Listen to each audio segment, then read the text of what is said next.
people who couldn't attend at the time today can see that. So yeah, it's my pleasure to introduce, well, it feels a bit pretentious. I am starting with myself, but hi everybody, I'm Swazik. I'm the head of Innovation Award at the Fair Education Alliance. Before that, I was at the George Williams YMCA College, which you might know as a Center for Youth Impact. But yeah, my whole career, I've worked at the intersection of entrepreneur innovation programs and the youth sector and education sector. So I'm really, really excited to have you all with us today. And we have an amazing team with us. We have Jess, who's our events and comms manager for the awards at the FEA. We also used to be a teacher, very familiar with that teacher to entrepreneur journey. She's set up the Bright Kites Foundation, a charity which funds a language and cultural exchange program for Colombian students from under-resourced backgrounds. And as if that wasn't enough, Roots Up Languages, language school and community events business. So again, very familiar with the journey we'll be talking about of the Teacherpreneur. And we also have Olivia with us. Olivia is a former award winner, so super familiar with what going through our program is. And Olivia's passion for using stories to support children's well-being comes from her experience of herself being an English teacher and working as a well-being lead practitioner. And again, as if that wasn't amazing enough, also from her PhD and her Churchill Fellowship research. So she'll have a lot more to share with you in a moment. And it's those experiences that helped her to create the Story Project, which you might have heard about, a social enterprise that provides training and resources for teachers to support them to use stories as a tool to develop children's well-being and literacy. And she started actually developing this project while she was working as a teacher. So again, one of the many, many amazing success stories that we have about teachers who have moved on to become those amazing entrepreneurs solving issues to make our education system fairer. Can we move to the next slide, please?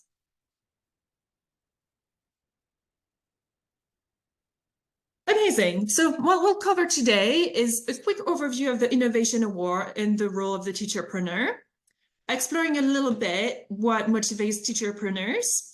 We'll obviously talk to the expert today, which is Olivia from the Story Project, her journey and what, having come through the Innovation Award has been like, her top tips on applying. And also we've got a lot of application support that you can access. This is by no means the end of it. So we'll let you know a little bit more about that at the end. Next slide, please. And yeah, just to give you an overview of where we come from, here at the Fair Education Alliance, we want to see an education system that is fair. No child's educational success should be limited by their socioeconomic background. We're a big coalition of 280 cross-sector organizations who are working to tackle educational inequality. And obviously innovation and yourselves, the people who are working in the education system, have a big role to play, which is why we have this Innovation Award in place. Next slide.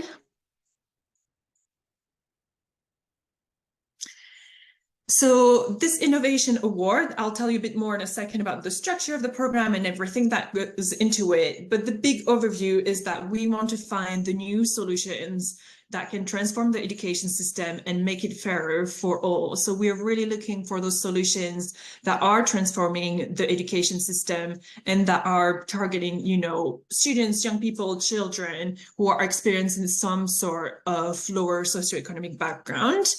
It's open to FEA members, but it's also open to what I'm guessing is most of you, which is members of the public. So all you need to have is this kind of idea to change the education system, impact young people and children, make our education system in England fairer, and a good understanding of your problem and a good understanding of why your solution is different from what's out there. We've got already quite a few webinars that are accessible and that you'll get links to, including our introduction to the Innovation Award. So if you finish today the webinar and you're like, whoa, I really want to go over things once more, we actually have that video available for you. Next slide, please. Amazing. So the Innovation Award, I'm going to tell you a bit about everything that goes into it because it's kind of a specific kind of incubator. But if you're selected for the Innovation Award, you'll get a place on our Innovation Incubator, and you'll get about 120 hours of learning and development. Those are sessions that will take you through, that will cover, theory of change, your impact measurement, testing your idea, developing your solution, but also, sustainably looking at what business model would work for you, scaling in the future. So we're really here to help you make the biggest impact that you can, making things work on the long term. And again, the most important thing, which is changing the education system. There's also a lot of professional support, whether that's on, legal, finance, sales, HR. You'll get a mentor from Bloomberg, because this program is amazingly financed by Bloomberg, who are an amazing funding partner. And we're also here. You'll get calls with me. We're here to help with strategy support, supporting you on whatever challenges you want to look at, or anything that might be an area of interest for you. And you'll also have access to our, our network, our membership. But super interestingly, you'll also be in the same network that previous award winners. So the people who were basically like you and have created those organizations, have been on this journey, and are just a little bit further along and can give you so much information and insight because of that. And also because in one part of the program, we're asking you to go full-time working on your innovation. There's a 6-month salary contribution of 25K. So that's something you'll receive over 6 months. And that's so that you can go full-time, because innovators, like everyone else, need to pay their bills, eat, take care of their family and themselves and everything else. So that's also a very important part of the program for us. And if we can go to the next slide. So I'll tell you a little bit more about the structure of the program. All of this is in our guidance notes. I'm available for calls if you've got any specific questions. So don't feel like you have to, remember and write down everything today. But it's good to understand the overall structure of the program. So like I was saying, you have, different workshops and all of that support accessible, but it works in 2 parts. From September to December this year is what we call the part-time part of the program. And that's when you get monthly incubator sessions, usually in person, usually in London. That might change depending on the cohort. And those sessions in that first part of the program are focused on your theory of change, impact measurement, testing your idea, and implementing your solution. You also have fortnightly calls with me, and we're again here to really help you with developing your idea. And that's also a really great part of the program, where you'll see there are so many skills that you will develop around innovation, or again, around business and other things. We're here to do that through the program with you. But you also see in that program, and that part of the program, it'll become really obvious that there are so many skills that you already have. There are so many skills that you're using in the classroom right now that are really transferable to the work that we would be doing together throughout the incubator. So throughout that part-time part of the program, we ask you that you spend 10 hours a week on your innovation. So it's a bit more of a lighter touch. Then we move on to next year, and that's the full-time part of the program. Why do we call it full-time? The incubator sessions become a bit more regular. So they're every 2 weeks instead of monthly. You still have your calls with me, and you'll also get a mentor from Bloomberg during that time. The real difference also in that part of the program is that we ask you to work 37.5 hours a week on your innovation. And because we are asking you this is when we start paying you monthly a part of those 25K. So 25K split across 6 months.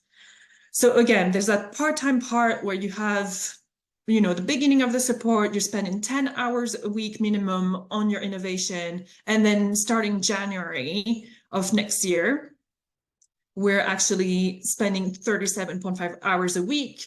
The incubator sessions are more regular. You get your mentor, but that's also when you get that 25K of support from us. So I know this is a lot of information. This is kind of the overall structure of the program. But also, if we go to the next slide, something that we've really thought through is that we want obviously to think of teachers, especially because we've had so many teachers come through the program and be award winners already. So we've designed the program to be based as much as we can around teacher schedules. We start again the program in September 2024, but we move on to full-time only in January 2025. So if you need to serve notice, so that you have a bit of time to do that. And also you can already find our incubator schedule on our website. You can find all of the dates the incubator sessions would be on so that you can plan for this. But we try to, not always put them on the same day and to have some of them on the weekends so that we're minimizing disruption if you're still in the classroom. So again, we've had so many teachers come through the program that's something that we think about. I'm going to start talking now. And if you have any burning question about the award, about the journey, anything I've said, you should feel free to unmute yourself, but also pop your question in the chat if you prefer to write it down. So yeah, any burning questions?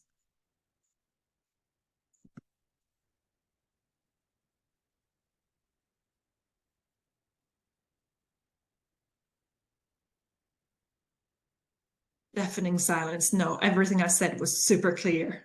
Okay, well, if anything comes up a bit later on, or you want to pop anything in the chat as I keep talking, that's absolutely fine. And also, if you have, any questions after the webinar, you're very welcome to send that by email or again, to book a call with me. So I also wanted to share with you some, real life examples of teachers who've come through the program. So actually the majority of our winners so far have been teachers, and those are teachers who might have, come straight from the classroom. And we've also had teachers who were teachers, maybe went into the public or third sector for a little bit of time, and, then came through the award. So actually that goes really well with your question, Nick, is that there's not necessarily a right place or right stage to be at for the award. This is an early stage award. So actually, if you already got a turnover of over 50K with your innovation, you can't apply. So we've, put things in place to keep it as much early stage as we can. What really matters to us is how much you've thought through your problem. So the problem you're addressing. And here, I would really encourage you to think about the big picture problem, kind of what the research say, what the problem is at the scale of the country, but also the problem as it is affecting the young people or children that you're working with. Yeah, and your solution. So what is unique about the solution that you're proposing? What makes it different from what other, innovations in that space is kind of what's more important to us. And then you'll see in the application, there's also kind of sustainability. So thinking about kind of your business model, how you can make this work on the long term, and scalability, which is how could this have a bigger impact or really change more of the education system in the future. So those are the really important things that we think about. And we also have, if that's of interest to you, we already have a webinar on what to include in your application in each section. And I always recommend it to people because it's just an hour, but it's basically a recording of, in this part of the application, we want to see this. You should include exactly this. So it's a really good resource. So it's more about those kind of key aspects than it is about which stage you're at. Of course, if you've already done a pilot, if you have anecdotal evidence from work you've done with students or parents or other teachers, etc., feel free to include that, because that's also really, really useful for us to see. But yeah, to answer your question, not like a specific stage that we're looking for beyond, those are for kind of early stage innovations. So I hope that helps. So yeah, I just wanted to give you a few examples from previous teachers who have won the Innovation Award. So this is Dominic from Future Frontiers, who you might have heard about, who deliver coaching and really encourage young people's engagement with the education system. And basically, he's really reflecting on the fact that they applied and secured the Innovation Award. and sharing that he's really proud of this transformation they've achieved since winning that award. So again, there's that journey as you go through the incubator that will really accelerate how much you're able to do, because you have all this support and also all of your own time that you're able to spend on it. And he feels that's kind of been a runway, which I really like that image, a runway to exercise. He's believed that all young people can be motivated by their aspirations and deserve the opportunity to have a fair crack at achieving their full potential. So again, very aligned with what we're looking for and our vision. And then we'll talk about Nadine on the next slide, I think. So Nadine is amazing and an all-round star. So her innovation is Aspiring Heads. She's a head teacher and is still teaching, and developed aspiring aids to equip Black teachers with the skills and the confidence to secure leadership roles. They won the Innovation Award in 2021 with their 6 months online leadership program for, again, those Black teachers. So they've been a really amazing award winner. I recommend that you check them out too. And something they said was her co-founder, Ethan, that they were really grateful for the opportunity to take Aspiring Heads to the next level, and that the support actually really, helped move their innovation forward and to really encourage them to think about long-lasting impact. So again, you might be at that very early stage, ID stage, just have a pilot or something like that. But the incubator is really here, and even the application, how we structure it, it's here to help you and encourage you to think about, how do we make this work on the long term? How do we make this work on a bigger scale? How is this unique, and how does it change the education system? And I think we'll share one more case study with you on the next slide. This is Evie at Boromir, who's a former primary school teacher. And actually, she won the Innovation Award, became an FEA member, and then went on to win another award that is reserved for bigger FEA members. So you can see that journey can even continue and have many, many more successes even after winning the Innovation Award. And Boromir designs in-school plays, libraries to empower parents to support and nurture their child's early development through powerful, purposeful play together at home. And here Evie is sharing that, again, having that professional expertise, that one-on-one time, the bespoke support, and also the network that you would have access to by being in the Innovation Award was really, really impactful for her organization. So I hope those examples also give you more of an idea of the teacher to entrepreneur journey, but also those are very different ideas. There's not, one kind of idea that we're after. There's many, many different ways to approach it. And I think, if we go to the next slide, for you, is thinking about that issue or that problem that you're really passionate about and that you have motivation that makes you want to become the innovator to solve it. So yeah, again, don't feel like you have to shoehorn any specific type of solution into the Innovation Award.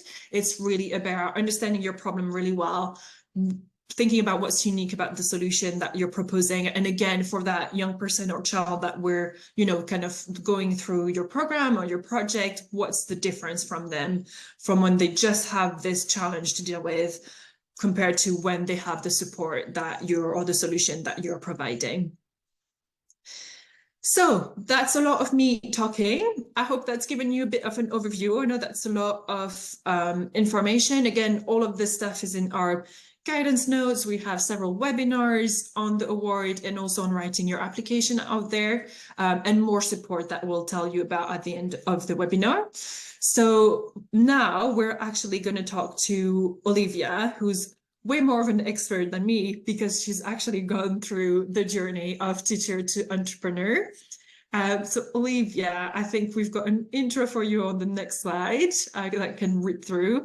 So yeah, like I said, Olivia has created the Story Project, which turned popular children's stories into a tool to support and improve children's well-being. And I'll put a little note there too, is that obviously this is the award focusing on educational solution, right? Innovation to fix educational inequality, but that doesn't mean that all that we care about are grades. Children's well-being and belonging are also really important. And I think that's something Olivia really brought to life in her innovation. And the story project uses popular, diverse, and engaging stories and book extracts to explore characters who are tackling the same challenges and emotions that children face, so that children can better understand themselves and others. And Olivia, if you don't mind unmuting yourself now, I will start asking you a few questions, which I think might be of interest to everyone. Yeah, of course. Yeah. Is there anything you'd like to share before I jump into the question with everyone? Because I know you're such our, specialist now of this journey we're talking about today.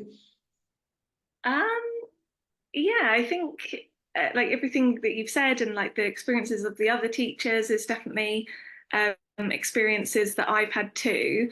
I think, like you've said, it is from actually teaching and really seeing what the children are experiencing. As teachers, you kind of have that really unique insight into what the problems are. And like you said, it has been a combination of doing research to understand that better, but also actually, seeing what works in the classroom and seeing what the children are experiencing and wanting to create something that can make things better for them. So that's really sort of where the story projects come from too. Absolutely, that is such a good point. You're really almost got that, frontline experience and that lived experience with children and young people, which is so important. So I think the first question I wanted you to ask you is if you can give us a brief overview of your teaching experience and what gave you the spark to create your own initiative. Yeah, of course. So I actually trained as a secondary English teacher, and I became a teacher just because I am really passionate about reading. I love stories. It's something that I've always used to support my own well-being. And, I really wanted to sort of pass that on to my students. And I guess once I actually started teaching, I realised that there were a lot of things that were maybe holding the children back from really thriving in terms of their English lessons. And one of those things was their well-being. And I wanted to sort of explore more how I could help children to kind of, see the benefits that reading and writing can bring to their well-being. And it was around this time that I had a visitor come to my classroom who'd been in and out of prison his whole life. His name was Andy French.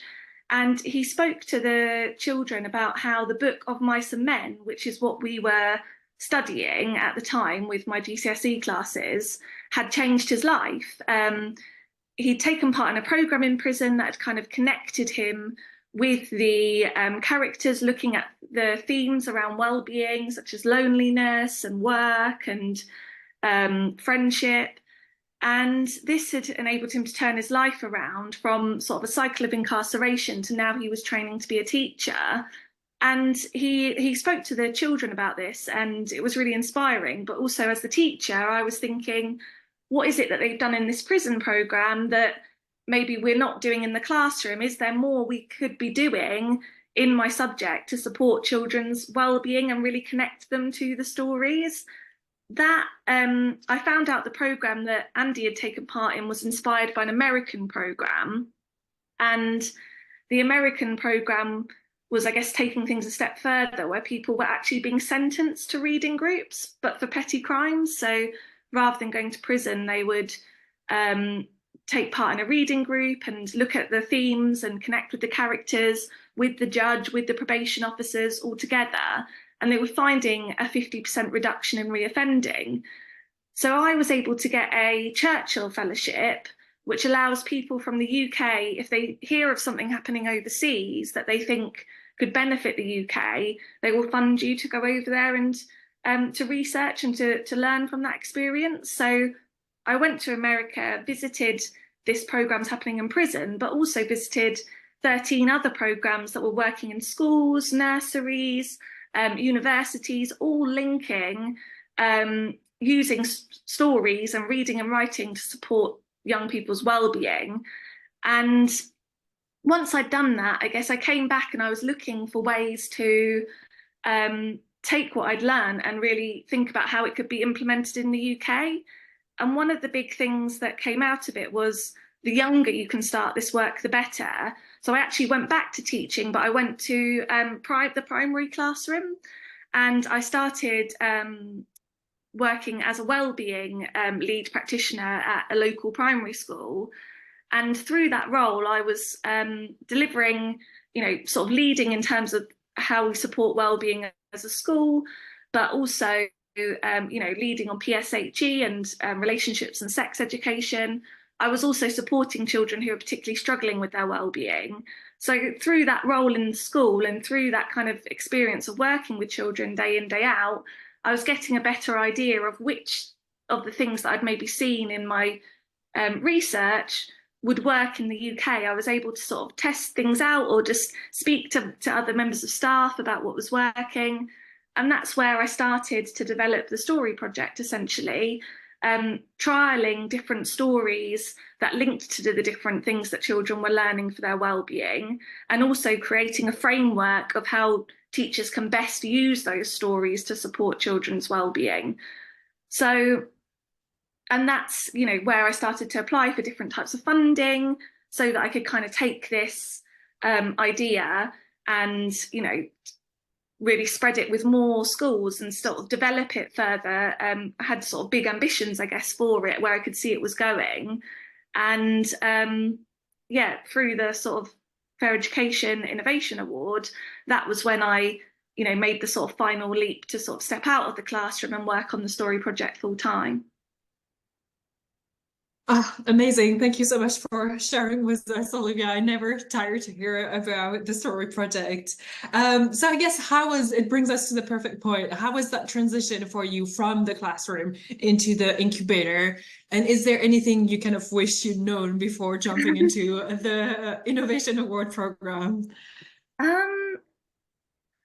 I guess just I feel so passionate about what I'm doing with the story project, like I'm sure a lot of you do, about the ideas that you're working on.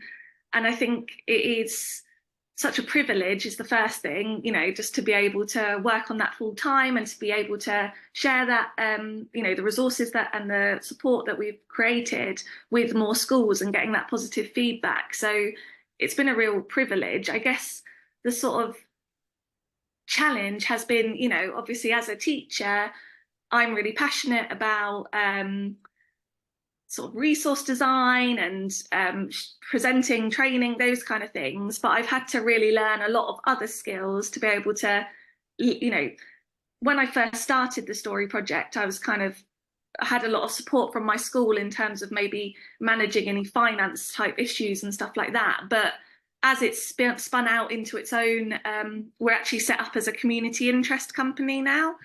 So there was a lot to learn in terms of just, being able to manage the finances of the project, marketing the project, like really learning about that impact evaluation. I'm now at the position where I'm actually hiring people, so learning about human resources. So there's an awful lot to learn, but what I definitely found was that the support of the Fair Education Alliance and that,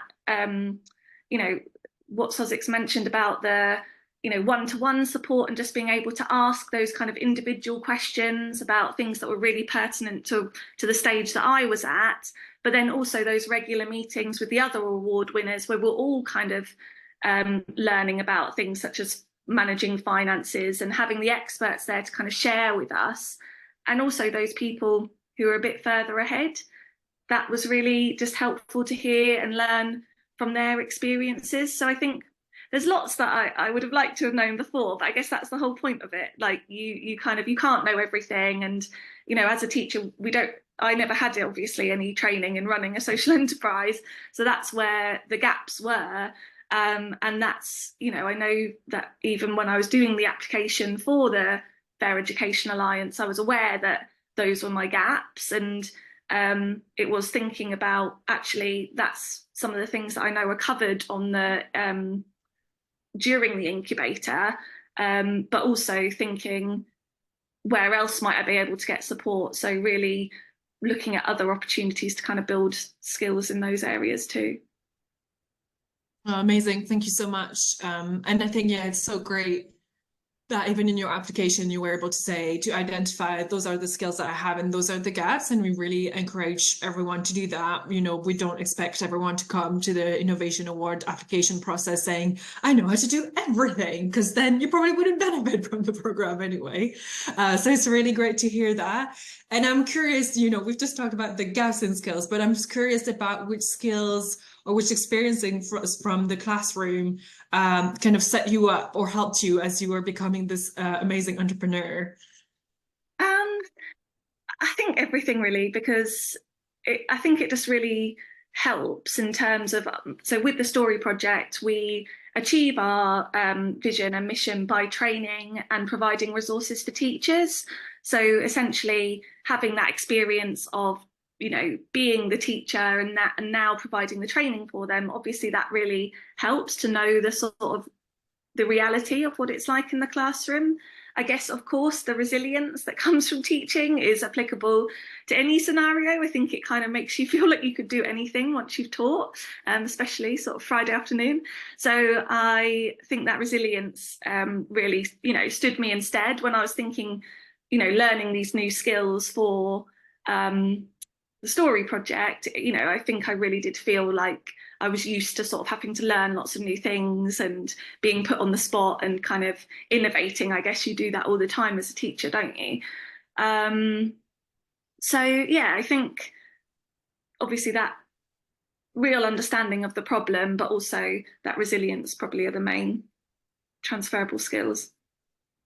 Amazing. And it makes sense that that kind of first-hand experience is actually such a strength for applicants to this program or teachers. So we've talked about the incubator, we've talked about that kind of one-on-one support that we've got available, and the mentorship, this kind of network even with other award winners. But leadership development is also a big part of this program. So I'm really curious to learn how you've changed as a leader and as a person by going through this big incubator.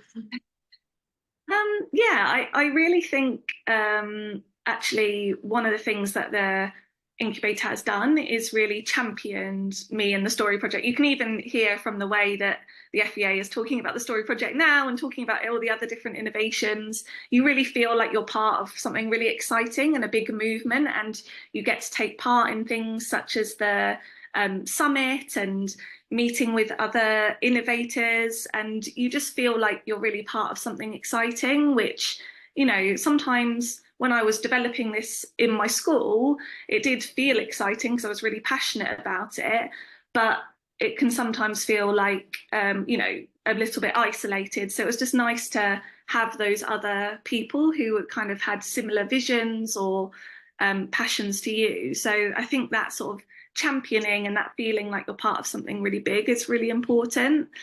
Yeah, I think as well the we mentioned earlier about how you get a mentor from Bloomberg as well, which has been a really important part of my leadership journey, because I was partnered with someone who's obviously from a completely different background to me, but he has done a lot of work in terms of sales and you know, delivering training, but in a really different context. But it's really helped me to sort of take a step back and look at things a bit differently, and maybe to be a bit more commercially minded, which is something that has always felt a bit you know, when you've got that real passion and vision, sometimes it's hard to think in terms of, you know, that business minded skill set, but it is something that's important if I want to achieve the vision on a sort of bigger scale. So I think, yeah, that sort of more commercial support or just looking at things from a different perspective has been important too. Amazing. Yeah, that's really great to hear. And I guess how's that journey kind of been for you? Because the first part of the incubator is kind of, you know, testing and developing your idea. And then we enter that full-time part that is a bit more sustainability, business model, scaling. How did you find focusing on those kind of big picture things? Yeah, just really, really helpful. I think that, you know, they just came at exactly the right time for the story project, in terms of they were things that I was really sort of looking into and wanting support with. I think as well, what I really liked was the fact that, like, for example, there was a session on sort of HR and hiring, but that was something I was maybe thinking about a little bit earlier than the session. So I was able to speak to the FEA and sort of say, oh, this is something I'm thinking about now. And they would actually sort of, maybe put me in touch with someone or give me a bit more support, at the exact time when I needed it. So I think having, having that kind of structured program and knowing what's coming up has also helped me to schedule things a bit more, because I think one of the challenges that does come with setting up a social enterprise is you feel like you have to do everything all at once and there's so much to do.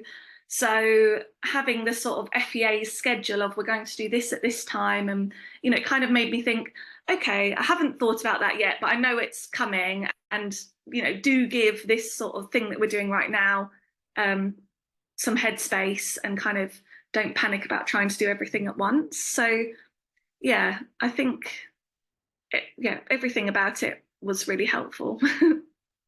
That's great to hear for us. And yeah, I definitely get what you're saying about having that structure in place with specific kind of bespoke support through each of those topics, because there is a lot to look at when you are looking at actually implementing an innovation. And in your opinion, why do you think that a teacher or school leader should apply to the Innovation Awards? I just think that if you have that, something that you're really passionate about and that you've maybe seen is having a positive impact with the children that you've worked with, and you think actually this could benefit a lot more children, then if we think about that sort of vision that we started off with of trying to make society fairer, we really need those people to kind of step up and to do this and share their ideas with more schools. So, and I think that's really hard to do by yourself. So having the support of the Innovation Award just means you'll be able to do that more successfully and quicker. So yeah, I'd just say it's, if there are good ideas out there, teachers are doing exciting things all the time. So this is a great way to kind of share those exciting things and things that can really have an impact, but on a larger scale. Amazing. And I know you've already spoken about this in our Intro to the Innovation Award webinar, but for the people who weren't there at that time, can you tell them a bit more about your process of applying, I think, once before and then coming back with the feedback you'd gotten? Yeah, I think so what I would say that maybe that I did differently between applying the first time and the second time is I think the FEA make it really easy for you to be successful in the application, as in they make it really clear what they are looking for. There's the 6 areas that when I applied that you had to answer questions related to, that you had to present related to. I think because I know that the competition is so sort of fierce and there's lots of people applying for the award, I think the first time I applied, I really just wanted to stand out. I wanted my presentation to be, really different or exciting. And I think I was almost trying to find a way to have like a gimmick within my presentation, and I'd linked it to like a puzzle, and it just maybe didn't get the message across clear enough. So within the feedback, I was kind of able to see that. So the next year when I applied, I just was really to the point about the 6 things that the FEA were looking for, because that is what they are essentially grading you and your idea on. So I just made sure that my presentation was kind of, this is how we address this, this is how we address this, this is how we address this. And it was obviously a lot clearer because you only get a short time to present. And I think as well, because I was applying again, I really, took up any offers of support to speak to members of the FEA about my application, and was it worth me applying again?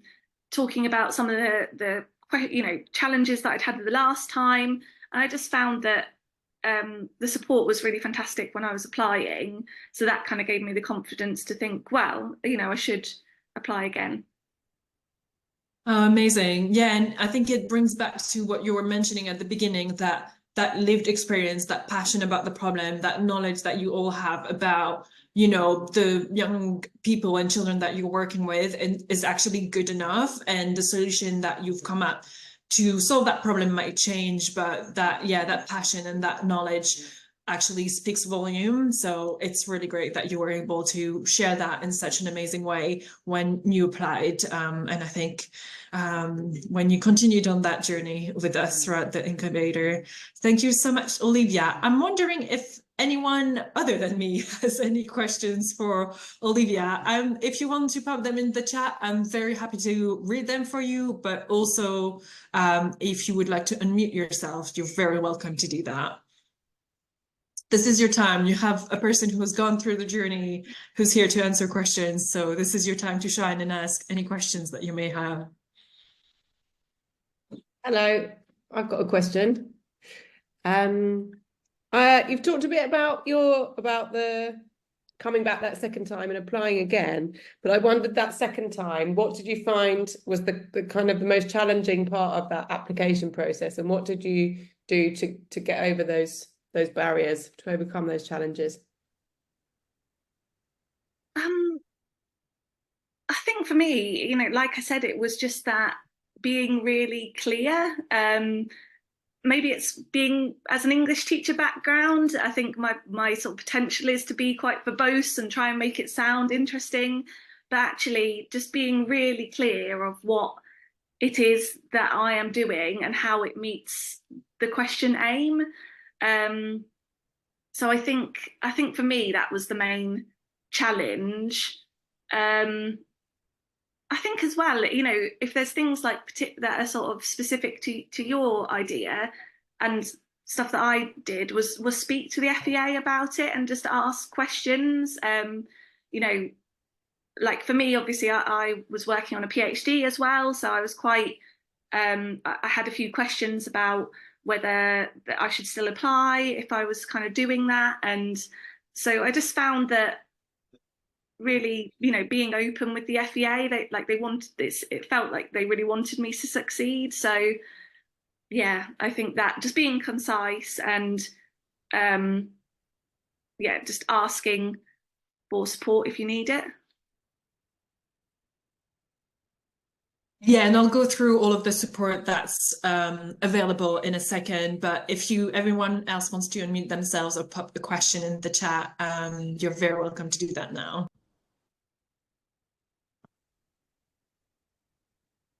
Any other questions? Olivia, I don't know if you're seeing in the chat, but some people are saying, thank you for sharing your amazing story. Thank you.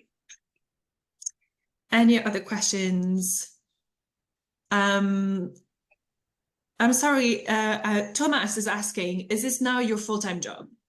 Yes, yeah. So now, ever since kind of going full-time through the FEA salary, I've been able to, through further funding, continue to work full-time on the project at that salary. So yeah, I think like one of the things that you sort of cover throughout the program is like sort of further fundraising or how to generate income.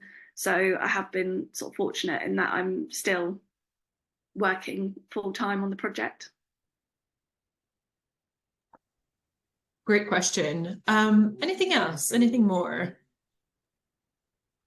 I have one more question, if that's okay. Go for it. Go for it. You mentioned about that there were several areas that you were less confident in, coming from a sort of teaching background, the kind of HR, the marketing, the finance, but also that you thought about investigate some places that you could get support with those areas before you applied, I think. Yeah. And I was just wondering what those were. Yeah, that's it. Yeah, good question. So I think when I was applying, I think one of the questions was about maybe what your strengths are, or if there are any areas to develop. And I recognised, yeah, that I've never had any training in terms of finance. I guess what I thought about was maybe who I might ask for support. So, for example, if you know anyone who's kind of better in those areas, when I was setting up the Story project as a community interest company, I had to recruit other directors to sort of support with that. That's like a sort of voluntary role, like a trustee for a charity. And I've got a friend who works now as a finance lead in a multi-academy trust. So I asked her to be one of the directors. So that, I guess, showed that sort of initiative of looking within my own contacts to see where I have gaps. Is there anyone who can support the organisation? And even if you're not at the stage of setting up a community interest company, could you start thinking about who, like, you might have as unofficial advisors type thing? So I kind of mentioned that. I also had someone in my own school trust who was a real advocate of the Story project and had helped me to sort of, before I'd applied, I'd started to make contacts with other schools and share the work with other schools. So I sort of mentioned about them. I had received some sort of smaller funding before I applied as well. So I mentioned that. Obviously, you might not have done that, but you could still identify in your application some other funders that you might be eligible for or who you might think of applying to. So it doesn't have to be all sort of set in stone, but I'd say just showing that initiative and showing that you've really thought about it. And, you know, obviously you get a lot of support from the Fair Education Alliance, but the Fair Education Alliance also does introduce you to a lot of people, and it is a lot about networking, and showing that you kind of have skills in that area, I guess, would be a good thing. I don't know if you'd agree. So that's it, yeah. Yeah, I think, you know, whichever way you can show initiative and leverage your own networks, and then our network, if you're successful in becoming an award winner, is always a great idea. And also what I wanted to add is that during that part-time part of the program, we're here to help you incorporate. So if you don't have an organization yet, don't feel like you'll have to do that all on your own and you'll be thrown off the deep end trying to figure out how to incorporate a charity or a social enterprise. But like you've said, Olivia, it still means that you will have to learn about, you know, what the option is right for you and what that process is like.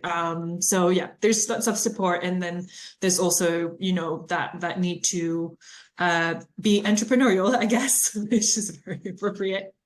But yeah, thank you so much, Gemma and Thomas, for your questions. Anyone else?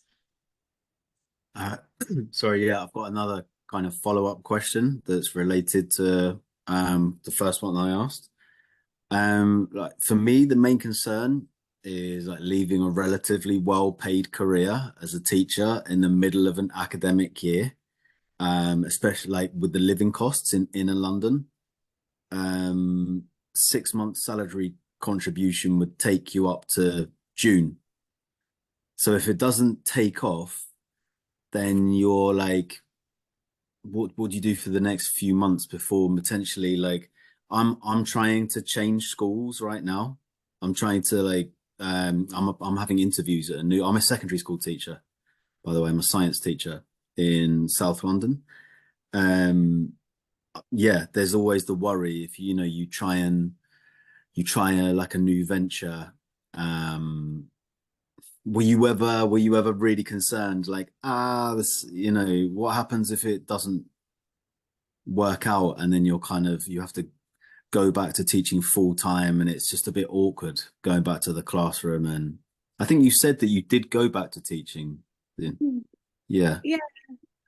And it's really difficult. Everyone's situation's different. I guess whenever you are starting a new venture, there is that sort of element of risk. For me, I think I was so passionate about it, and I really wanted to do it, so it was worth it for me to take that risk. And obviously an educated risk, as in you have that time before you're going to the 6 months to also be sort of thinking about lining things up for after the when the 6 months. So it's not like you kind of only got 6 months. You've got also the time before that when you're kind of learning about different options for funding and things like that.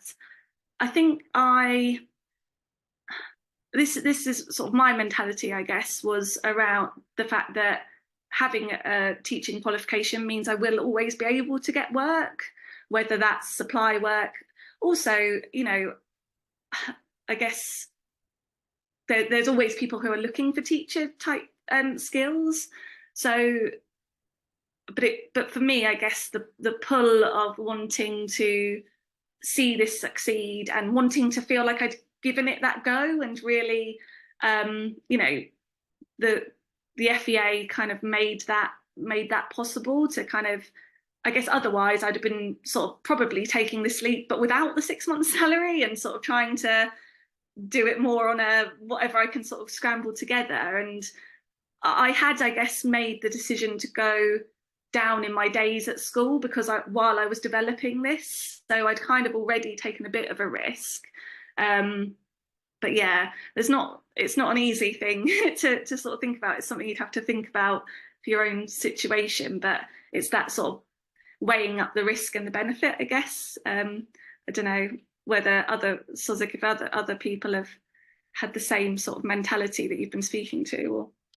Yeah, I think, you know, as some of you know, I had one-on-one calls with the applicants for the award winner, because that's open. And I think that's a conversation that we kind of always have, is that there is a risk in this. I think probably, Olivia, you've seen in your cohort, there's quite a few people who manage that leap very well. I think there's quite a few of you who are recruiting at the moment, so you're not worried about just, you know, having enough work for yourself. You actually need to expand your team. So it's definitely possible, but I think it's completely fair to ask yourself on a quite personal level if that's a level of risk that you're comfortable with. And I really love that you bring it back to, you know, that level of passion and just, you know, hunger for going for the idea that you have.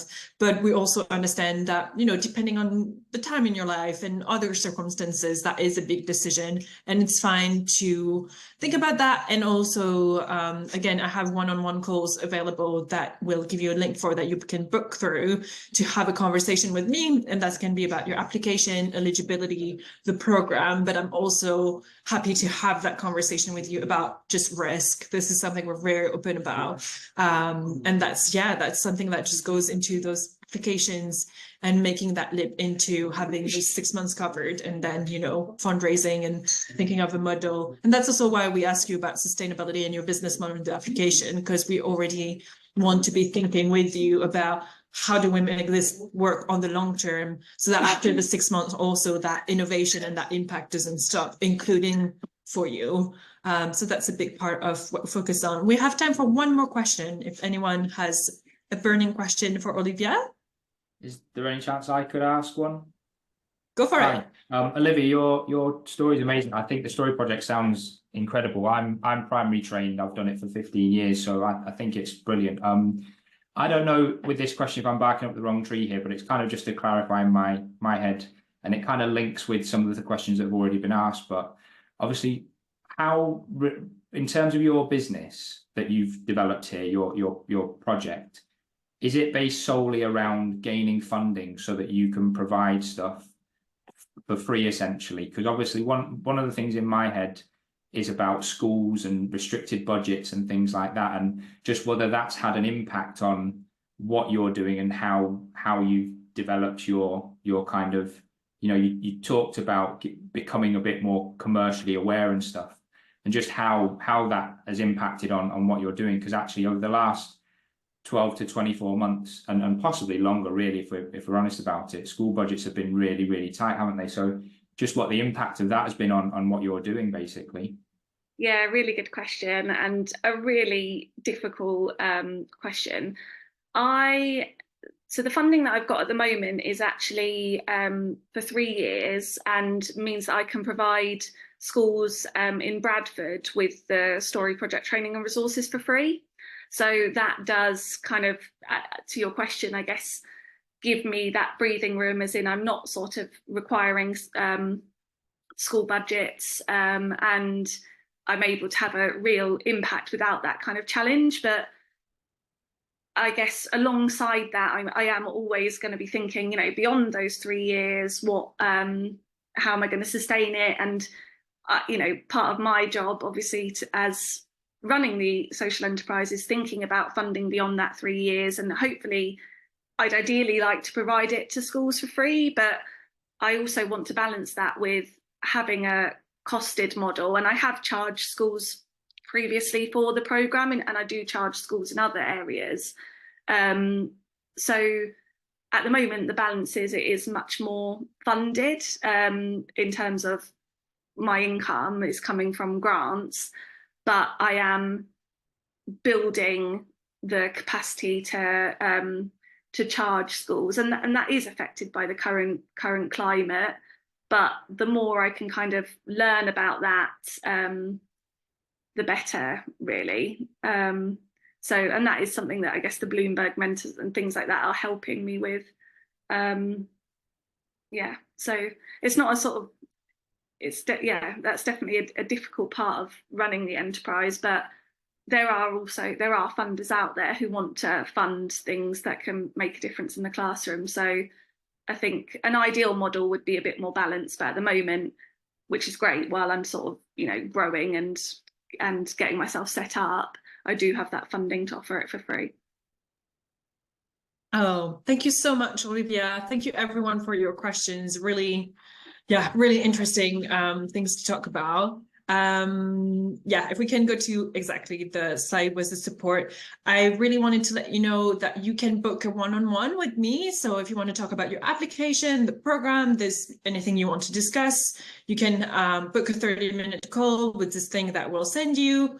Remember that the deadline is on the 31st. And you also have the guidance notes available, and you have also the past webinars that we've recorded about just a general introduction to the Innovation Award with Olivia, actually, but also about writing your application. And I really recommend that you look at that one because it will go in great detail in what we want in each section. So it's almost like cheating because we're telling you exactly what should be in each part of the application. But also, if you haven't already, really recommend you book that time with me, because then I'm able to give that kind of bespoke, you know, support as you book your application, really.